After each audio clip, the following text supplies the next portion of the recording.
इत्र की अगर सुगंध की बात की जाए तो क्या इत्र तो एक पदार्थ है, लेकिन क्या इत्र की सुगंध एक पदार्थ होगी? कई सारा वीडियो आप देखेंगे वहां पर होगा नहीं। लेकिन फ्रेंड्स, इत्र की सुगंध जब कही जाएगी तो वो एक पदार्थ होगी। क्यों, समझिएगा। यहां पर मेरे पास कुछ स्प्रे है, मैं इसको स्प्रे कर रहा हूं। आप देखिएगा इसके कण कहां पर मिल रहे हैं? वायु में जाकर मिल जा रहे हैं। देखिए, ध्यान से देखिए, इसके सभी कण कहां मिल रहे हैं? वायु में जाकर मिल जा रहे हैं। आनंद है, आनंद। अब इसके कण वायु में जाकर मिल रहे हैं, इसका मतलब इसका कुछ ना कुछ आयतन होगा, कुछ ना कुछ स्थान को घेरा होगा।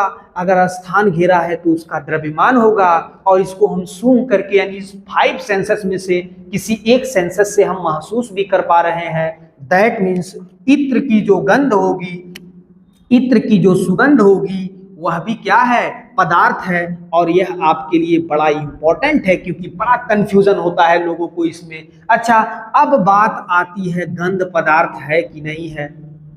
तो केवल पूछे गंध पदार्थ है कि नहीं, तो गंध पदार्थ नहीं है। गंध एक भावना है। जैसे आप बैठ करके याद कर रहे हैं कि समोसा की खुशबू बड़ा सुंदर होती है। याद कीजिए, जब आप याद कर रहे हैं समोसा की खुशबू, उस परफ्यूम की खुशबू, समझ में आ रहा नहीं है? जब आप याद कर रहे हैं कि मैं पिछले 3-4 दिनों से मैं इस शहर में गया था, उस शहर की बदबू बड़ी गंदी थी, वहां रह नहीं पा रहे थे, मेरा सांस फूल रहा था। तो जब ऐसे बैठ के आप याद कर रहे हैं ना, तो वो एक क्या है? भावना है। वो एक क्या है? भावना। जैसे मैंने पूछा, ये बताओ बच्चों, इमली कैसा लगता है? खट्टा। आपके मन में फट से वो भावना आई कि नहीं आई? तो भावना की जब बात होगी तो यहां पर गंध का मतलब भावना है, और जब भावना की बात होगी तो वो पदार्थ नहीं होगा। कैसे? आइए और समझते हैं। प्यार।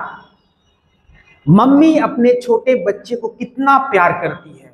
इवन आप यहां देख ले कि धरती पर कोई भी जीव है, उसका अगर बच्चा होता है तो वो अपने बच्चे से कितना लाड प्यार दुलार करता है।